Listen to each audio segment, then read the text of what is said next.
Hello everyone, welcome to my channel. আপোনালোকে যদি মোৰ চেনেলটো আজি প্ৰথমবাৰলৈ চাই আছে তেনেহলে ওয়েলকাম টু মাই চেনেল আৰু আপোনালোকে যদি আগৰ পৰাই মোৰ চেনেলটো সাবস্ক্ৰাইব কৰি থৈছে আৰু মোৰ ভিডিও সদায় চাই তেনেহলে welcome back to my channel. আজি মই তোমালোকক পঢ়াবলৈ লৈছো ষষ্ঠ শ্ৰেণীৰ অৰ্থাৎ ক্লাস 6 ৰ হিন্দীৰ আদাৰ্স বিদ্যাৰ্থী পাঠটি মই তোমালোকক অসমীয়া ভাঙনি কৰি দিম আৰু প্ৰশ্ন উত্তৰসমূহ মই তোমালোকৰ লগত শেয়াৰ কৰিম। গতিকে বলাচোন মৰমৰ ছাত্ৰ-ছাত্ৰীসকল আমি ভিডিওটো আৰম্ভ কৰো। पाठটিৰ नाम है आदर्श विद्यार्थी माने आदर्श विद्यार्थी। प्रस्तुत पाठ में विद्यार्थी जीवन के कुछ महत्वपूर्ण कर्तव्यों के बारे में बताया गया है। माने पाठটিত विद्यार्थी जीवনৰ কিছুমান महत्वपूर्ण माने दरकारी कर्तव्य कथा কোৱা হৈছে। एक आदर्श विद्यार्थी में किन किन गुणों का होना जरूरी है, एजन आदर्श विद्यार्थी तात की गुण होৱাৰ दरकार, उसके बारे में विवरण प्रस्तुत किया गया है। तार বিষয়ে प्रस्तुत करा হৈছে এই পাঠটি। संध्या का समय था माने সন্ধিয়াৰ সময় আছিল। स्नेहा ने विद्यालय से आकर हाथ मुंह धोकर जलपान किया। स्नेहाय विद्यालयर পৰা আহি স্কুলৰ পৰা আহি हाथ मुंह ধুই জলপান খালে। फिर किताब लेकर बैठ गए আৰু किताब লৈ বহি গল। हाथ मुंह ধুই জলপান খাই किताब লৈ বহি গল। इतने में दिगंत और हेमंत हाथ में बैडमिंटन का रैकेट लेकर स्नेहा के घर आए और এইখিনিতে दिगंत और हेमंतय हाथत बैडमिंटনৰ रैकेट লৈ स्नेহাৰ ঘৰলৈ আহিল। स्नेहा दिगंत और हेमंत तीनों में गहरी दोस्ती थी। माने स्नेहा दिगंत और हेमंत তিনিওজনৰ মাজত গভীৰ বন্ধুত্ব আছিল। तीनों एक ही वर्ग में पढ़ते थे। वर्ग माने श्रेणी। तीनियोजने एक श्रेणी ते पढ़िसिल। वे घर के भीतर घुस गए और खेलने के लिए स्नेहा को बुलाने लगे। माने हिहत दुटाई घৰৰ ভিতৰত সোমাই গল। ঘুস গए माने সোমাই গল আৰু স্নেহাক খেলিবলৈ মাতিলে। स्नेहा তেতিয়া স্নেহাই কৈছে, दिगंत तुम लोग ही जाओ और खेल लो, मुझे खेलना पसंद नहीं है, मुझे अब पढ़ना है। स्नेहाই কৈছে যে दिगंत তোমালোকে যাই খেলা, মই খেলা ভাল নাপাওঁ, মই এতিয়া পঢ়িব লাগে। स्नेहा के पिताजी घर में थे। সেই সময়খিনিত স্নেহাৰ দেউতাকো ঘৰতে আছিল। वे स्नेहा की बातें सुन रहे थे। তেখেতে স্নেহাই কোৱা কথাখিনি শুনি আছিল। अतः वे बाहर आए। তেতিয়াই কথাখিনি শুনি তেখেত বাহিৰলৈ আহিল। पिताजी माने देउताके কৈছে, बेटी एक आदर्श विद्यार्थी इस तरह की बातें नहीं करते। কৈছে যে এজনী आदर्श विद्यार्थी एने धৰণৰ কথা নকয়। आदर्श विद्यार्थी पहले समय को बांट लेते हैं। आदर्श विद्यार्थी प्रथमते সময়বোৰক ভগাই লয়। फिर प्रत्येक समय को प्रत्येक काम पर लगा देते हैं। পিছত প্ৰত্যেকটো সময় মানে 1 ঘণ্টা 2 ঘণ্টা কামত লগাই দিয়ে। এইটো কাম এনেকুৱা কৰিম। মানে কি বুজাব বিচাৰিছে মই তোমালোকক एग्जांपल দি বুজাই দিছো। তোমালোকে পঢ়াৰ ক্ষেত্ৰত আসলতে এইটো এনেকুৱা কৰিব লাগে। তোমালোকে ধৰা এদিনত তোমালোকে এনেকুৱাই নকৰিবা যে আজি অসমীয়াই পঢ়িব মন গৈছে, অসমীয়াই গতে আজি মানে পঢ়িম 3-4 ঘণ্টা এনেকুৱা নহয়। তোমালোকে টাইমবোৰ ভগাই লবা যে আজি 1 ঘণ্টাৰ ভিতৰত এই দুটা কোৱেশ্চন অসমীয়াৰ মুখস্থ কৰিম। তাৰ নেক্সট 1 ঘণ্টাত মই ইংৰাজীৰ গ্ৰামাৰ পঢ়িম। তাৰ নেক্সট 1 ঘণ্টাত মই সমাজ বিজ্ঞানৰ এটা লং কোৱেশ্চন মুখস্থ কৰিম। এনেদৰে মানে সময়বোৰক ভগাই কিনে পঢ়াটো কৰিব লাগে। ঠিক তেনেদৰে স্নেহাৰ দেউতাকক কৈছে কি অকল পঢ়াতেই মন দিলে নহব, বেলেগ বেলেগ কামতো সময়বোৰ ভগাই ল'ব লাগিব। চাবা আগলৈ কৈছে, मैं भी तो समय बर्बाद नहीं। स्नेहाই কৈছে তেতিয়া मैं भी तो समय बर्बाद नहीं करती। স্নেহাই তেতিয়া কৈছে যে ময়ো তো সময় নষ্ট কৰা নাই। पिताजी देवताके কৈছে हाँ हाँ नहीं करती, पर एक आदर्श विद्यार्थी सिर्फ पढ़ने लिखने में ही 24 घंटे लगा नहीं देते। যেতিয়া স্নেহাই কৈছে যে মইতো সময় নষ্ট কৰা নাই, তেতিয়া দেউতাকে কৈছে যে হয় তুমি সময় নষ্ট নকৰা, কিন্তু এজন বা এজনী আদৰ্শ বিদ্যাৰ্থীয়ে কেৱল লিখা পঢ়াৰ নামতে গোটেই 24 ঘণ্টাটো লগাই নিদিয়ে। दिगंत जी मैं इसलिए बहुत देर तक खेलता हूँ। তেতিয়া দিগন্তই কি কৈছে, সেইকাৰণে হয়, সেইকাৰণে মই বহুত দেৰিলৈকে খেলা ধূলা কৰোঁ। पिताजी তেতিয়া দেউতাকে কৈছে सिर्फ खेलते रहना भी आदर्श विद्यार्थी का काम नहीं है। তেতিয়া দেউতাকে কৈছে যে এইটো নহয়, কেৱল খেলা ধূলা কৰাটো কিন্তু आदर्श विद्यार्थीৰ কাম নহয়। पढ़ाई लिखाई भी समय पर करनी चाहिए। लिखा पढ़ाओ সময়মতে কৰিব লাগে। इसके अलावा रोज़ का समाचार पत्र पढ़ना, घर के कामों में हाथ बटाना, शाम सुबह घूमना, समाज घर और अपने देश के प्रति फर्ज निभाना आदि भी आदर्श विद्यार्थी के काम है। মানে স্নেহাৰ দেউতাই কি কৈছে, লিখা পঢ়াৰ উপৰিও আমি বাতৰি কাকত পঢ়িব লাগে, ঘৰৰ কামত মা দেউতাক সহায় কৰিব লাগে, সন্ধিয়া ৰাতিপুৱা আমি ফুৰিব লাগে, সমাজ আৰু ঘৰৰ আৰু দেশৰ হৈ যিবিলাক আমাৰ কৰ্তব্য থাকে, কৰিবলগীয়া থাকে, সেইবিলাক কামো কৰিব লাগে আৰু সেইবিলাক কামেই এজন আদৰ্শ বিদ্যাৰ্থীৰ কাম। তেতিয়া হেমন্তই কৈছে, হেমন্ত चाचा जी, आप जो आदर्श विद्यार्थी के बारे में बता रहे हैं, कृपया बताइए तो एक आदर्श विद्यार्थी के लिए कौन कौन से गुणों का होना जरूरी है।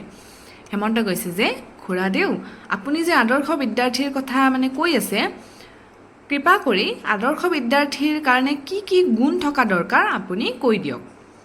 स्नेहा, তেতিয়া স্নেহাই কৈছে, जी पिताजी, हमें जरा समझा दीजिए कि हम कैसे आदर्श विद्यार्थी बनकर घर समाज और देश की सेवा कर सकते हैं।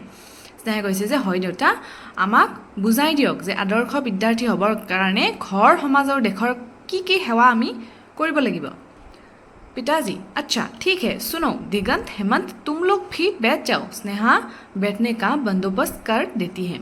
দেউতাকে তেতিয়া কৈছে দিগন্তৰ হেমন্ত তোমালোকে বহি লোৱা, আৰু স্নেহাই তেতিয়া বহিবৰ কাৰণে কিবা কিবি লৈ আহিছে। आदर्श विद्यार्थी को समय के अनुसार जीवन व्यतीत करना चाहिए। মানে আদৰ্শ विद्यार्थी समय अनुযায়ী जीवनটো অতিবাহিত কৰিব লাগে। एक आदर्श विद्यार्थी होने के नाते उसे पहले अपने पाठ तैयार करने होते हैं। दूसरा यह है कि उसकी पुस्तकें, कापियाँ, शरीर आदि सभी वस्तुएं स्वस्थ एवं व्यवस्थित रहे। মানে কি কৈছে, এজন আদৰ্শ বিদ্যাৰ্থী হ'বৰ কাৰণে নিজৰ পঢ়াখিনি আগতেই ৰেডি কৰি থ'ব লাগিব, আগতেই মানে ঠিক কৰি থ'ব লাগিব আজি মই কি কি পঢ়িম। दूसरा यह है कि उसकी पुस्तकें মানে কিতাপ, কাপিয়া মানে বহি, কিতাপ বহি আৰু নিজৰ শৰীৰটো স্वस्थ এবং ব্যৱস্থিত ৰহে। মানে যাতে কিছুমানৰ থাকে ন, কিতাপবোৰ একেবাৰে লেতেৰা কৰি পেলাই, বহীবোৰ একেবাৰে চাফ চিকুণ নহয়, আৰু নিজৰ শৰীৰটোতো কিছুমানে গুৰুত্ব নিদিয়ে, যধে মধে যি টি খায়, সেনেকুৱা হ'ব নালাগে। একেবাৰে পৰিষ্কাৰ পৰিচ্ছন্ন হৈ থাকিব লাগে, শৰীৰটো আমি ভালদৰে যতনাই ৰাখিব লাগে, কিতাপ বহীবোৰ ভালদৰে ৰাখিব লাগে। তেখেতে এইটো কথা বুজাইছে। तीसरा महत्वपूर्ण कार्य है खेलना, और 3 नंबरটো महत्वपूर्ण काम হৈছে খেলিব লাগে। उसे नियमित रूप से खेलना चाहिए ताकि अपने शरीर को আমি নিয়মিতভাৱে খেলা ধূলা কৰিব লাগে, তেতিয়া আমাৰ শৰীৰটো মজবুত बनकर रख सके। মানে খেলা ধূলা কৰিলে যাতে আমি আমাৰ শৰীৰটো শক্তিবান কৰি ৰাখিব পাৰোঁ, শক্তিশালী কৰি ৰাখিব পাৰোঁ। কাৰণ স্বাস্থ্য पर ही जीवन के सारे सुख आधारित होते हैं। কাৰণ সুস্বাস্থ্যৰ ওপৰতে গোটেই জীৱনৰ সুখ সোমাই থাকে। ঠিকেই কৈছে, কাৰণ আমি যদি অসুস্থ হৈ থাকোঁ, সদায় যদি বিচনাত বাগৰি থাকিব লগা হয়, বেমাৰত ভুগি থাকিব লাগে, আমি সুখ পাম নেকি? কেতিয়াও নাপাম। গতিকে আমি আমাৰ শৰীৰটোক অতিকৈ গুৰুত্ব দিব লাগে। आदर्श विद्यार्थी का कर्तव्य है कि वह अच्छे लोगों से संपर्क रखे तथा बुरे लोगों से यथाशक्ति बच कर रहे। মানে আদৰ্শ বিদ্যাৰ্থীৰ আৰু এটা কৰ্তব্য হৈছে কি, ভাল মানুহৰ সম্পৰ্কত থকা আৰু বেয়া মানুহৰ পৰা बचकर মানে সাৱধানত থকা। अनुशासन बनाए रखना आदर्श विद्यार्थी का एक और मुख्य काम है। अनुशासन মানে ভালদৰে আচৰণ কৰা, ভালদৰে থকা। মানে কিছুমান ল'ৰা ছোৱালী আছে ন, খুব উৎপাত কৰে, বেয়া ব্যৱহাৰ কৰে, এনেকুৱা নহয়, খুব ভদ্ৰ হ'ব লাগে, অনুশাসন মানে ডিচিপ্লিনত থাকিব লাগে। গতিকে সেইটো হৈছে এটা আদৰ্শ বিদ্যাৰ্থীৰ এটা মুখ্য কাম। अपने भावी जीवन को आनंदमय बनाने के लिए यह आवश्यक है कि वह अनुशासन में रहे। নিজৰ এই জীৱনটো যদি আনন্দময় কৰি ৰাখিব খোজা তেনেহ'লে আমি ডিচিপ্লিনত, অনুশাসনত চলিব লাগিব। अनुशासन और सफलता में घनिष्ठ संबंध है। अनुशासन और सफलतार মাজত কিন্তু ঘনিষ্ঠ সম্পৰ্ক আছে। এজন ব্যক্তি ধৰা, এজন ল'ৰা বা ছোৱালী যদি পঢ়াত খুবেই ভাল কিন্তু ভদ্ৰতা নাই, কোনো ডিচিপ্লিন নাই, বেয়া ব্যৱহাৰ কৰে, খালি কাজিয়া পেচাল এইবিলাক কৰি থাকে, তেনেকুৱা মানুহ জানো জীৱনত সফল হ'ব পাৰিব নেকি? নোৱাৰে। মানুহৰ চকুত সদায় তাই বা তেওঁ সদায় বেয়া। গতিকে সফল হ'বৰ কাৰণে আমি সকলো পিনৰ পৰা আমি ভাল হ'ব লাগিব, সকলো ফালৰ পৰাই আমি ভাল হ'ব লাগিব।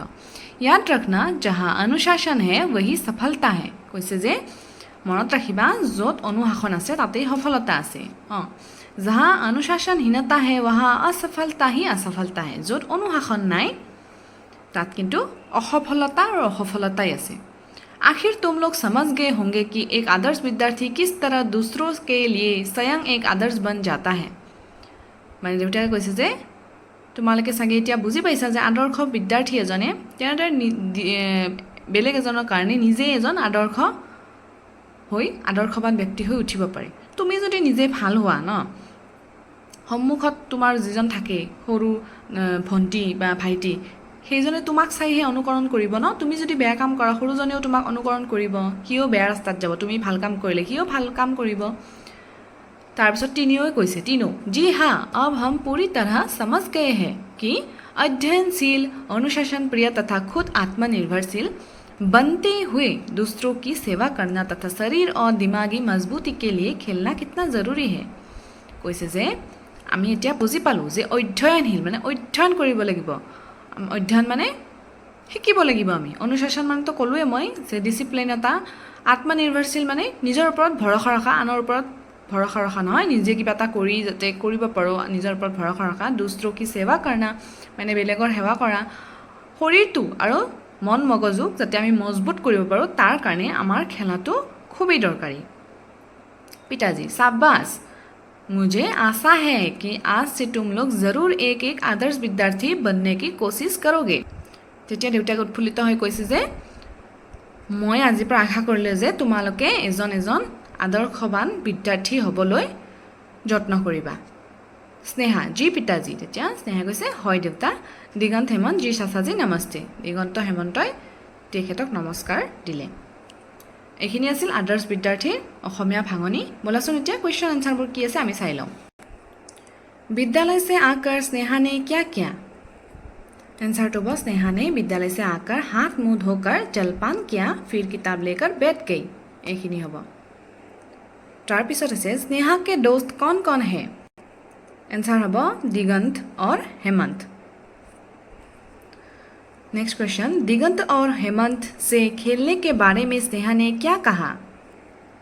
लिखिब লাগিব स्नेहा ने कहा दिगंत तुम लोग ही जाओ और खेल लो, मुझे खेलना पसंद नहीं है, मुझे अब पढ़ना है। এইখিনি आंसर হ'ব 3 নম্বৰৰ। 4 নম্বৰ, खेलने के अलावा हमें और क्या क्या करना चाहिए। लिखिब লাগিব खेलने के या इसके ठाईत खेलने के अलावा रोज़ का समाचार पत्र पढ़ना, घर के कामों में हाथ बटाना, शाम सुबह घूमना, समाज घर और अपने देश के प्रति फर्ज निभाना आदि आदर्श विद्यार्थी के काम है। এইটো হ'ব 4 নম্বৰ आंसर। 5 नंबर, खेलना क्यों ज़रूरी है। शरीर को स्वस्थ और तरोताज़ा रखने के लिए खेलना ज़रूरी है। रोज़ाना खेल कूद करेंगे तो हमारे शरीर का विकास भी अच्छी तरह से होगा और बीमारी से भी दूर रहेंगे। 4 নম্বৰ जो 3 নম্বৰ क्वेश्चन আছে সেইটোৰ आंसर मैं দি দিছোঁ। इस वाक्य का भावार्थ यह है कि जो व्यक्ति अनुशासन का पालन करते हुए अपना नियमित कार्य करता है वह व्यक्ति हर क्षेत्र में सफल होता है, और जो व्यक्ति अनुशासनहीन है अर्थात जो नियमों का पालन नहीं करता वह व्यक्ति किसी भी क्षेत्र में कभी सफल नहीं हो सकता। इसलिए अगर हमें कामयाब एवं जीवन को आनंदमय बनाना है तो अनुशासन के दायरे में रहना अति आवश्यक है। এইখিনি আছিল আদৰ্শ বিদ্যাৰ্থীৰ কুৱেশ্যন এনচাৰ। আশা কৰোঁ তোমালোকে ইয়াৰ পৰা লাভান্বিত হ'বা। আজিৰ ভিডিঅ'টো ইয়াতে সমাপ্ত কৰিছোঁ।